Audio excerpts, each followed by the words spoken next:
Bonjour tout le monde, bienvenue dans ce vlog qui reviendra sur le film Michael, le biopic sur la carrière de Michael Jackson, réalisé par Antoine Fuqua, qui a réalisé la trilogie Equalizer, qui a également réalisé quelques films d'action par-ci par-là, La Chute de la Maison Blanche, Le Roi Arthur, je crois, un truc dans ce genre-là. Le film essaye de marcher sur les traces de Bohemian Rhapsody, le biopic sur Queen, qui avait quand même réussi à se hisser jusqu'aux 500 millions et quelques de dollars de recettes. Donc il y a pas mal de biopics qui se sont mis à être produits après ça pour essayer de reproduire le même succès. Ils pensent que ça va être un succès parce qu'ils prévoient de le faire sur plusieurs films, et notamment ce film-là ne fait que une partie de la carrière de Michael Jackson qui s'arrête en 1987 au début du Bad Tour. Ça reprend donc sa carrière du début des Jackson 5 avec bien entendu l'influence énorme du père Joseph Jackson sur la famille. Et ça va jusqu'à leur dernière tournée ensemble, leur tournée d'adieu, qui va ensuite être succédée par le Bad Tour de Michael Jackson, et donc c'est les débuts de sa véritable libération de sa famille. Et en fait c'est là-dessus qu'est organisée toute l'histoire du film. L'histoire du film, c'est comment Michael Jackson se sépare de l'influence malsaine de son père, parce que le biopic a beau être réalisé par la famille Jackson, personne n'est dupe sur le fait que le père Jackson était quand même particulièrement dur, et c'est principalement ce qui est dénoncé du coup dans ce film. Pas des masses, cela dit, il y a quelques scènes qui te montrent quand même que le mec est un peu dur, mais grosso modo, ça se sent quand même pas trop, et en fait, c'est le commentaire général à faire sur le film. Pour un film sur le roi de la pop, c'est très sage. C'est très très sage, tu ne sens quasiment rien. Et je parle même pas des trucs un peu sulfureux de la carrière de Michael Jackson, qui en plus étaient pas vraiment en cours à ce moment-là, notamment de sa carrière. Je parle vraiment de sa carrière en général. Je veux dire, le film s'arrête donc au début du Bad Tour en 1987, du coup. En 1987, Michael Jackson, il a déjà participé à la composition et joué dans le film The Wiz, qui est le Magicien d'Oz repris façon afro-américaine, avec que des artistes afro-américains, et ça se déroule dans un environnement afro-américain. Alors du coup, ça se passe dans les quartiers pauvres de New York. Alors je sais pas si c'est très flatteur pour la communauté afro-américaine de prendre le truc comme ça, mais c'est comme ça qu'ils ont décidé de refaire le film à l'époque. Et il a déjà joué avec Francis Ford Coppola et George Lucas dans Captain EO, qui est l'attraction de Disney, du coup, qui était tout un truc en 3D où il jouait un super-héros de l'espace et il affrontait une reine araignée ou un truc dans ce genre-là. C'était quand même déjà quelque chose, la carrière de Michael Jackson. Et quand tu suis ce film, t'as l'impression que 1987, c'est encore un petit mec qui est dans les débuts de sa carrière, en fait. T'as l'impression qu'il a rien fait d'énorme, il vit toujours chez ses parents. Tu l'as jamais vu faire grand chose de plus que des tournées. Oui, c'est impressionnant, du coup, c'est très bien, ça marche très bien, mais il a une carrière qui est déjà vachement plus impressionnante que ça à ce moment-là du film, et t'as l'impression que c'est très mid, en fait, si tu regardes le film. T'as l'impression que il fait juste des petites tournées par-ci par-là, t'as pas l'impression que c'est une méga star, t'as pas l'impression qu'il connaît absolument toutes les stars partout dans le monde, t'as pas l'impression que c'est déjà quelqu'un qui a une influence énorme sur le monde. C'est très moyen, c'est extrêmement moyen, et j'ai envie de dire que même les accomplissements qui sont montrés dans le film sont pas vraiment portés jusqu'au bout, en fait. C'est-à-dire que tu vois tout un truc, c'est une des séquences cool dans le film, c'est que tu vois toute l'origine de l'album Thriller, et notamment le tournage du clip Thriller, du coup. Et tu vois que la chorégraphie a commencé par être faite sur pour une autre chanson de l'album. Tu vois comment est-ce qu'il a élaboré cette chorégraphie, notamment avec qui est-ce qu'il a élaboré cette chorégraphie, ce qui est du coup important dans le truc. J'essaye de pas spoiler non plus pour pas gâcher le peu de trucs cool qu'il y a dans le film. Il y a ce passage qui est vraiment sympathique où tu vois du coup l'influence des films d'horreur sur lui, et tu le vois décider de prendre la chanson Thriller pour en faire le titre de l'album, et du coup que ça marque tout l'album, et c'est montré sur le fameux rire qu'il y a à la fin de la chanson, qui d'ailleurs est un rire de Vincent Price. Donc rien que ça, quand même, marqué que le mec a quand même réussi à avoir Vincent Price pour faire un truc avec lui, ça c'est quand même suffisamment marquant, mais c'est un truc cool de présenter un truc comme ça. T'as un peu l'impression que c'est le plan démoniaque de Michael Jackson qui se met en place quand t'as ce truc-là qui est fait dans le film. Et tu vois que c'est le premier artiste noir à être diffusé sur MTV. Ok, très bien. Mais rien de tout ça n'est vraiment ressenti, en fait. Rien de tout ça n'est vraiment montré. Il y a un truc tout con, mais il y a une scène qui est assez cool, et je m'étais dit qu'ils allaient en faire tout un truc dans le film où, pour montrer du coup l'impact à quel point tout le monde a peur du père Jackson, il y a un moment où il est chez lui et il tourne l'arrivée du père dans la scène comme dans un film d'horreur, en fait. Il est en train de faire son truc et d'un seul coup la caméra se fait un panoramique comme au début du clip Thriller, et t'as le père Jackson qui est dans la pièce et qui d'un seul coup la musique qui était au-dessus s'arrête, etc. Et donc ça fait un truc un peu film d'horreur, en fait. Et je m'étais dit que justement quand tu le vois en train de regarder tous ces films d'horreur à la télé, il pourrait y avoir quelques inserts sur le père, Jackson, et sur comment est-ce qu'il a traité la famille, et montrer que justement c'est une figure horrifique, et que quelque part, il doit y avoir quelque chose de cathartique, à utiliser un symbole de l'horreur comme ça dans sa propre musique. Que ce soit vrai ou pas, honnêtement, c'est juste, cinématographiquement, c'est un truc qui marcherait mieux, quoi. Et ça, non, pas du tout. Tu sens, à aucun moment, c'est même pas mentionné que c'est le premier mec à avoir fait ce genre de clip, en fait. Des clips qui sont quasiment des petits courts-métrages, des petits films où il avait toute une histoire. Le clip Thriller, c'est 15 minutes, hein. C'est toute une histoire avec le mec qui emmène la nana au cinéma le soir, ils font toute leur soirée entre eux, etc. Et à la fin, t'arrives au clip et il y a encore un truc après. C'était vraiment quelque chose qui était neuf par rapport au milieu de la musique de l'époque, en fait. Ça se faisait pas à ce point-là, en tout cas, notamment à l'époque, d'avoir des clips comme ça. Les clips, c'était quelque chose soit purement expérimental, soit des petits trucs, en tout cas, qui n'avaient très peu de budget, quoi. Le fait de faire tout un storytelling autour d'une chanson et tout, c'est d'installer une ambiance et d'en faire un court-métrage quasiment, c'était neuf.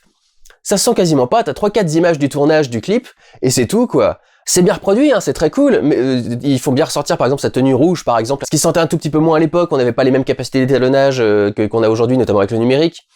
Mais en dehors de ça, il y a pas grand chose, quoi. On a une scène pour montrer qu'il a réussi à faire en sorte que le producteur, lui, obtienne une diffusion sur MTV du coup, et qu'il soit le premier artiste noir diffusé sur MTV. Ok, très bien, mais pourquoi ne pas montrer l'impact de ça sur le public, par exemple? Pourquoi ne pas faire tout un montage où tu vois tout un tas de jeunes personnes, et notamment d'Afro-Américains, qui regardent le clip de Michael Jackson passer sur MTV, qui sont choqués de voir le truc, qui dansent sur la chanson, etc., etc.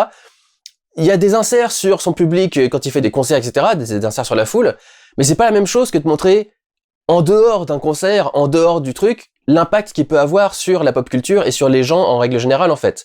Et c'est ça qui manque, en fait, à ce film. C'est tout cet élan populaire, tout son impact, toute son aura, qui ne se voit absolument pas, qui ne se ressent absolument pas dans tout ce biopic. T'as vraiment juste l'impression que c'est un mec qui fait des concerts par-ci par-là, quoi. C'est limite, si tu voyais pas que c'était un stade, tu penserais que ce serait juste un petit concert de base, quoi.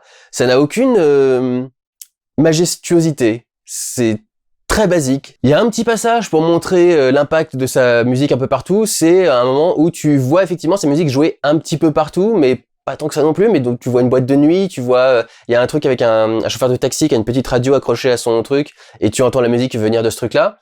Et surtout, la scène revient à plusieurs reprises sur l'arrivée du courrier chez lui, et tu vois que ça commence avec le facteur de base, ensuite il a un gros sac de courrier qui l'amène, et à la fin t'as 3 camions de courrier complets qui débarquent pour lui envoyer son fan mail, quoi.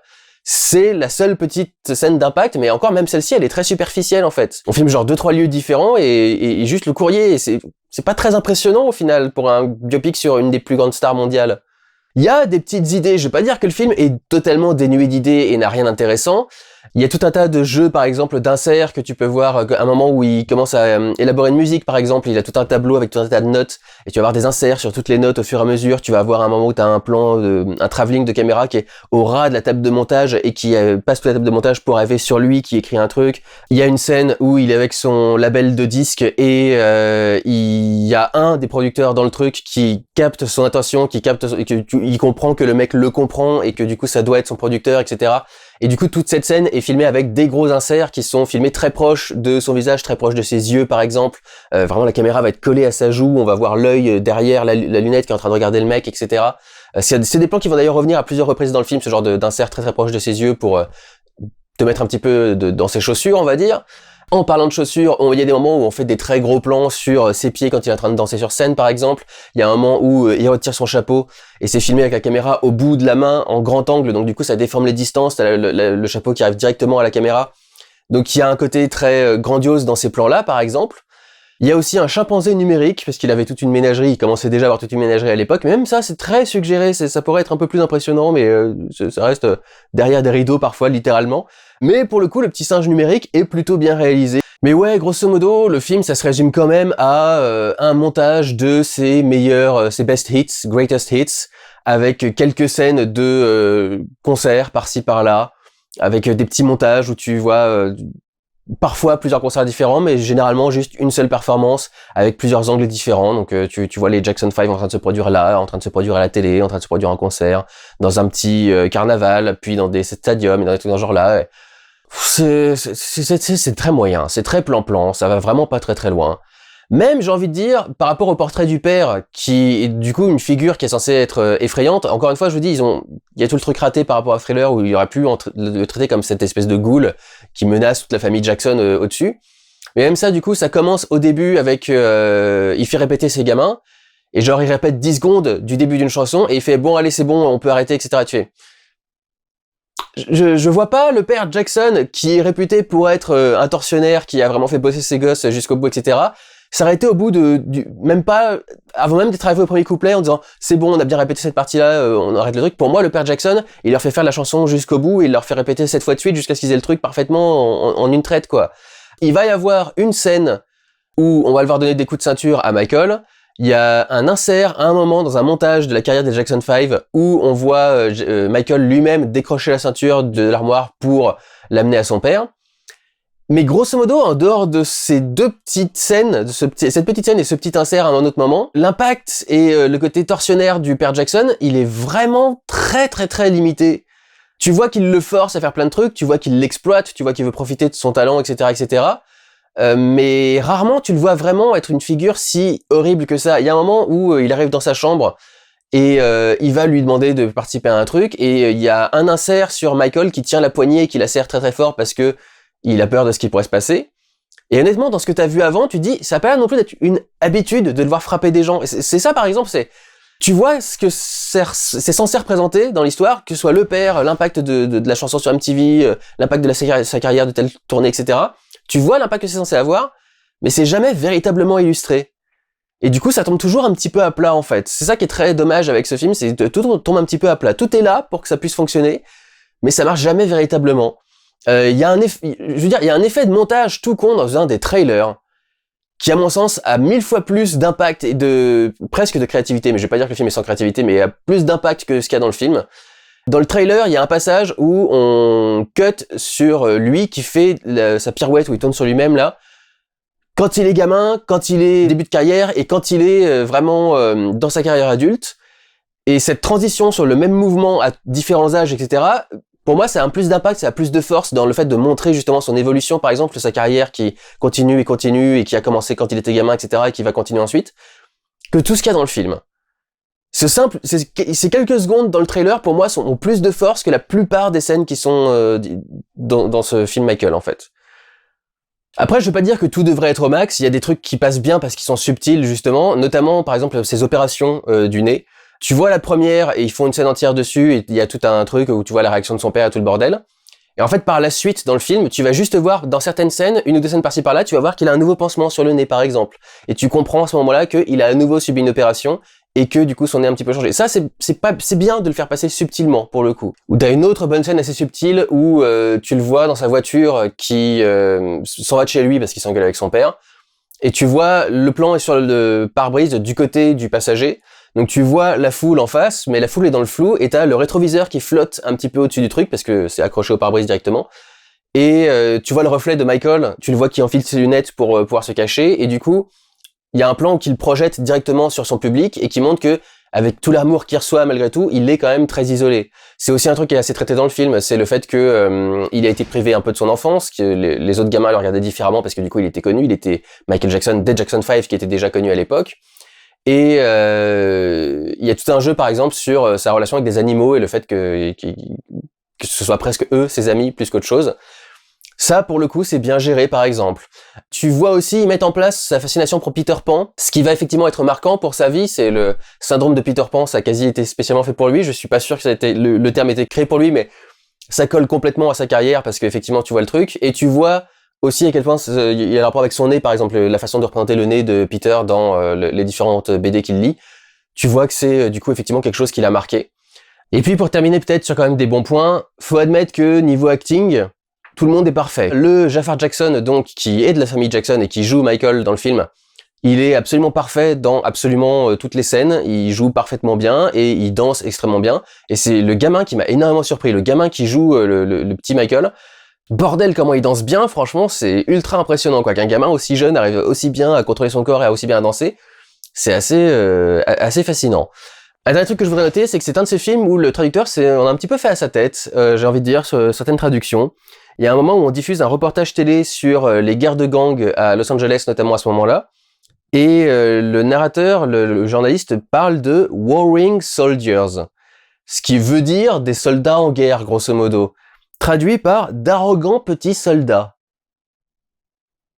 Ce qui est une façon extrêmement orientée de traduire le truc, en fait. C'est ça que je trouve très particulier, notamment pour un reportage journalistique. Faudrait essayer d'être quand même le plus terre à terre possible et de coller au commentaire qui est fait. Et Warring Soldiers, en arrogant petit soldat, je trouve ça bizarre. Alors peut-être que c'est une expression que je connais pas, warring quelque chose, et que warring voudrait dire être arrogant. Je vais regarder vite fait. Non, je trouve rien. Quand je mets Warring Soldiers, ça me dit soldat en guerre. Donc ouais, je trouve ça très bizarre comme façon de traduire le truc. C'est vraiment bizarrement orienté comme traduction. Michael Jackson dit à quelqu'un « Please try harder », donc essayez un peu plus, quoi. Faites un effort de plus, on va dire, grosso modo. Et il le traduit par « Je vous demande de réessayer », qui est pour le coup une sous-traduction, quoi, niveau intensité du truc. C'est pas du tout aussi fort que le truc d'original. Et il y a un moment où, pareil, il y a limite un contresens. On parle de l'accident où une partie de ses cheveux ont pris feu pendant un tournage. Et il est en train de parler à quelqu'un, il est avec sa perfusion dans la main, etc. Et il dit à la personne avec qui il parle « I'm getting really sleepy », qui veut juste dire à ce moment-là, pendant que je suis en train de te parler, je suis en train de commencer à fatiguer, là, donc c'est pour ça on va arrêter la discussion maintenant. Traduit par « j'ai tout le temps envie de dormir ». Pareil, il y a un sens ajouté à cette phrase qui est pas du tout celui sous-entendu à la base, à mon sens, par la phrase anglaise. I'm getting really sleepy, c'est maintenant je commence à fatiguer.